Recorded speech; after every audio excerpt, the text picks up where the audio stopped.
Pembacaan firman Tuhan 2 Korintus pasalnya yang ke-8 ayatnya yang pertama hingga ayatnya yang ke-12. Demikianlah firman Allah di bawah judul perikop pelayanan kasih. Saudara-saudara, kami hendak memberitahukan kepada kamu tentang kasih karunia yang dianugerahkan kepada jemaat-jemaat di Makedonia. Selagi dicobai dengan berat dalam pelbagai penderitaan, sukacita mereka meluap, dan meskipun mereka sangat miskin, namun mereka kaya dalam kemurahan. Aku bersaksi bahwa mereka telah memberikan menurut kemampuan mereka, bahkan melampaui kemampuan mereka. Dengan kerelaan sendiri, mereka meminta dan mendesak kepada kami, supaya mereka juga beroleh kasih karunia untuk mengambil bagian dalam pelayanan kepada orang-orang kudus. Mereka memberikan lebih banyak daripada yang kami harapkan. Mereka memberikan diri mereka, pertama-tama kepada Allah, kemudian oleh karena kehendak Allah juga kepada kami. Sebab itu kami mendesak kepada Titus supaya ia mengunjungi kamu dan menyelesaikan pelayanan kasih itu sebagaimana ia telah memulai. Maka sekarang sama seperti kamu kaya dalam segala sesuatu, dalam iman, dalam perkataan, dalam pengetahuan, dalam kesungguhan untuk membantu, dan dalam kasihmu terhadap kami, demikian juga hendaknya kamu kaya dalam pelayanan kasih ini. Aku mengatakan hal ini bukan sebagai perintah, melainkan dengan menunjukkan usaha orang-orang lain untuk membantu. Aku mau menguji keikhlasan kasih kamu, karena kamu telah mengenal kasih karunia Tuhan kita Yesus Kristus, bahwa Ia yang oleh karena kamu menjadi miskin, sekalipun Ia kaya, supaya kamu menjadi kaya oleh karena kemiskinannya. Inilah pendapatku tentang hal itu, yang mungkin berfaedah bagimu. Memang sudah sejak tahun yang lalu kamu mulai melaksanakannya dan mengambil keputusan untuk menyelesaikannya juga. Maka sekarang selesaikan juga pelaksanaannya itu. Hendaklah pelaksanaannya sepadan dengan kerelaanmu, dan lakukanlah itu dengan apa yang ada padamu. Sebab jika kamu rela untuk memberi, maka pemberianmu akan diterima. Kalau pemberian itu berdasarkan apa yang ada padamu, bukan berdasarkan apa yang tidak ada padamu. Yang disebut berbahagia adalah kita yang membaca firman Tuhan, kita yang merenungkan bagian firman Tuhan ini dan yang terus melakukannya dalam kehidupan kita setiap hari. Shalom. Kita semangat ini padahal kita ada di usia yang baru 56 tahun. Sekali lagi shalom. Kita bersuka cita, apalagi lihat balon yang sudah semarak warnanya hijau hitam, menandakan bahwa emas lewat lagi satu. Kan kalau emas 50 ini lewat beberapa tahun, jadi ada hitam-hitamnya karena sudah menginjak lansia. 55 sampai 56 itu sudah terhitung lansia, sehingga ada program pelayanan di tahun ini mengaktifkan kembali program pelayanan lansia. Jadi Bapak dan Ibu walaupun masih segar, masih stamina full, tapi cek dulu KTP. Kalau sudah 55 sampai 65 mendaftar memang di PPK Jemaat, Bapak dan Ibu akan masuk di kelompok lansia. Lansia produktif mungkin boleh. Kita bersyukur bersama-sama kita ada di usia yang ke-56 tahun. Jemaat Tasik Gereja Solan yang bersuka cita hari ini, seluruh warga jemaat bersama dengan pemerintah Desa Solan, Solan Baru, Babinkan Tikmas, Babinsa, pemerintah yang ada, seluruh warga jemaat kita bersuka cita dalam suasana hari ulang tahun Jemaat Tasik Gereja Solan yang ke-56 tahun. Kiranya usia di 56 tahun membuat kita semakin berakar, bertumbuh dan berbuah dalam Kristus. Bagian firman Tuhan yang akan kita renungi bersama-sama hari ini saya ambil dalam 2 Korintus pasal 8 ayat 1 hingga ayatnya yang ke-12. Tulisan yang ditulis oleh Rasul Paulus mengajarkan, mengingatkan dan membuat sebuah pemberitahuan kepada jemaat-jemaat yang ada di sekitar Yerusalem. Waktu itu jemaat Yerusalem mengalami kelaparan yang cukup hebat, sehingga penting bagi Paulus sebagai koordinator pelayanan di sekitar wilayah Yerusalem untuk menegaskan, menghimbau kepada jemaat-jemaat tetangga untuk membantu jemaat Yerusalem yang kekurangan.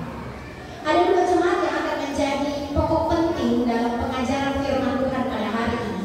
Yang pertama ayatnya yang pertama dan ayatnya yang kedua. Di situ ada jemaat Makedonia.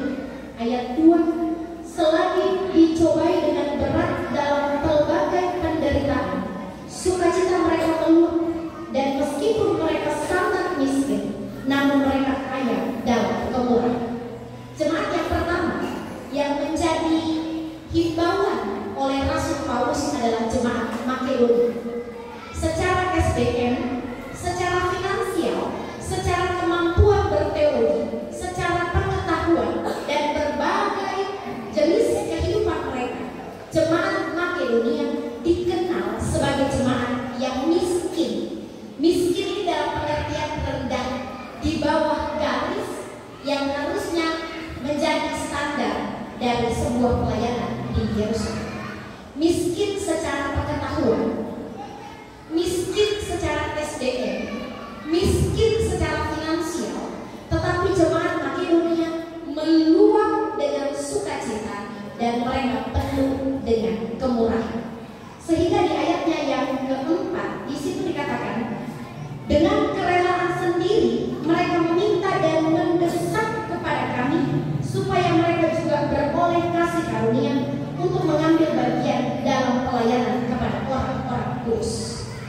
Jemaat Makedonia menggambarkan sebuah jemaat yang miskin, lemah secara finansial, pengetahuan, SDM, tetapi iman mereka berakar pada Kristus, bertumbuh ke arah yang benar, dan berbuah dalam menunjukkan kualitas iman mereka. Kualitas iman mereka yang mendesak mereka meluap dengan sukacita dan penuh dengan kemurahan. Padahal mereka miskin, dipandang sebelah mata oleh jemaat-jemaat yang ada di sekitar Yerusalem. Mereka bukan dimintai, tetapi mereka yang mendesak Rasul Paulus supaya mereka juga boleh mengambil bagian untuk melayani orang-orang kudus. Orang-orang kudus dalam 1 Korintus, 2 Korintus adalah para rasul yang menguruskan diri mereka untuk mengambil bagian dalam pelayanan. Sayang sekali mereka dengan rasul-rasul mereka, karena mereka tahu rasul-rasul mereka lah yang menopang di dalam doa, dalam pemberitaan firman. Padahal mereka miskin, bukan jemaat yang kaya. Jemaat yang kedua yang menjadi perbandingan jemaat Makedonia adalah jemaat yang ada di Korintus. Ayatnya yang ke-7 di situ dikatakan, maka sekarang sama seperti kamu kaya dalam segala sesuatu, dalam iman, dalam perkataan, dalam pengetahuan, dalam kesungguhan untuk membantu, dalam kasihmu terhadap kami, demikian juga hendaknya kamu kaya dalam pelayanan kasih.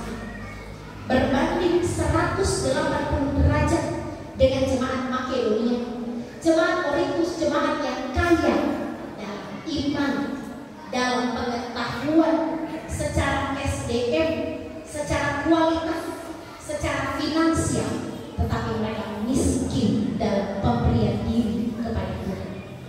Bedanya di sini. Jemaat Makedonia miskin secara finansial, tetapi mereka kaya dalam iman. Jemaat Yerusalem kaya dalam pengetahuan dan finansial, tetapi mereka miskin dalam iman. Kira-kira jemaat asli Tiberias ada di jemaat Makedonia atau di jemaat Yerusalem?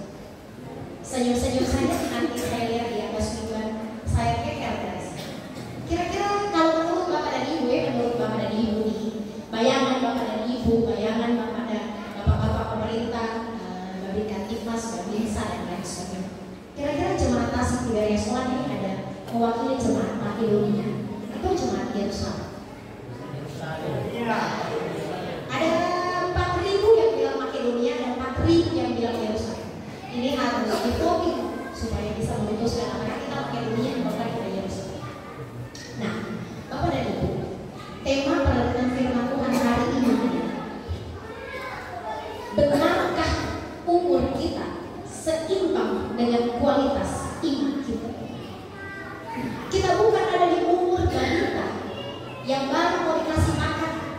yang baru mau dicari akan makanan, yang baru mau dimasak makan. Kita ada di umur 56 tahun masuk dalam kategori lansia yang sudah survive, yang sudah dewasa, yang sudah kuat, yang bisa berdiri di atas kaki sendiri, yang seharusnya bisa melahirkan beberapa tempat dalam pelayanan. Tetapi ternyata umur kita tidak sebanding dengan kualitas iman kita. Kita kaya secara potensial.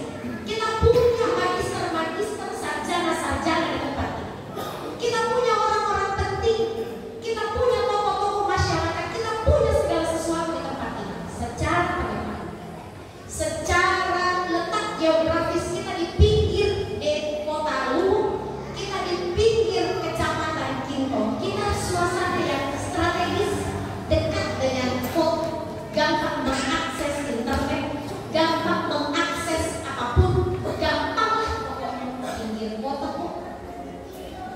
Tetapi coba resapi dalam diri kita, benarkah umur kita ini sesuai dengan kualitas iman kita? Maka benar dibilang tua-tua keladi, makin tua makin jadi.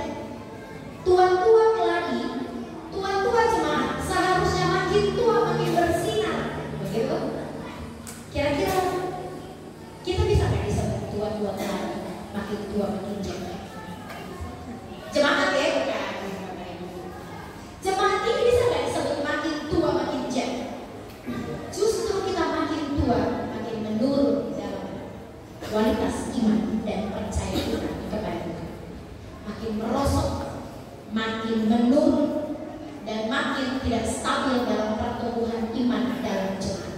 Sehingga di usianya yang ke-56 tahun saya mengajak kita semua terbakar semangat seperti jemaat Makedonia. Mereka meluap dengan sukacita, mereka meluap dengan limpah, mereka meluap dengan pelayanan kemurahan. Mereka bukan diminta, tetapi mereka mendesak untuk melaksanakan pelayanan kasih. Sehingga mereka yang melayani di dalam Tuhan, mereka akan diberkati dalam pelayanan yang semakin bertumbuh dalam jemaat yang sementara ini sedang kita perjuangkan. Ada satu kalimat yang diucapkan oleh John F. Kennedy, mantan Presiden Amerika, saya lupa tahun berapa. Dalam pidatonya dia berkata begini, jangan tanya apa yang negara berikan kepada saudara, tapi tanya apa yang saudara berikan kepada negara. Kalimat itu saya ambil lalu saya ganti lagi. Jangan tanya kepada jemaat apa sih yang jemaat kasih kepada bapak dan ibu saudara, tetapi coba saudara tanya apa yang sudah saudara berikan di gereja ini. Jangan tanya apa saja yang gereja berikan kepada bapak dan ibu, tapi coba berbalik bertanya apa sih yang sudah bapak ibu berikan kepada gereja. Apa sih bentuk pelayanan yang sudah bapak ibu berikan kepada gereja. Itu menjadi dorongan, menjadi semangat, menjadi kobaran api yang kita bakar dan terus kita nyalakan sepanjang usia pelayanan kita. Sehingga benar 56 tahun betul-betul makin tua, makin jadi. Betul-betul kita menunjukkan akar kepada Kristus, bertumbuh kepada arah yang benar, dan berbuah-buah demi kemuliaan nama. Pohon dikenal dari buahnya. Kalau kita berbuah marah, dendam, emosi, merajuk, maka pohon kita adalah pohon yang mati. Maka akar kita bukan akar yang sehat. Tapi kalau 56 tahun kita berbuah dalam kasih, kita berbuah dalam pengharapan, kita berbuah dalam iman, kita berbuah dalam pelayanan, maka benar pohon iman kita, pohon jemaat ini adalah jemaat yang bertumbuh di dalam iman. Satu resep yang saya mau sampaikan kepada Bapak dan Ibu, bagaimana kita mampu menumbuh kembangkan jemaat ini. Ada satu bahasa Salomon yang saya pelajari, sense of belonging. Benar Bapak itu? Rasa memiliki. Yang perlu kita miliki dalam jemaat ini adalah rasa memiliki. Jemaat ini bukan miliknya pendeta. Jemaat ini bukan miliknya majelis. Jemaat ini bukan milik siapa-siapa, tetapi jemaat ini adalah milik seluruh warga jemaat. Buatlah ini seperti rumah sendiri, merasa memiliki jemaat ini,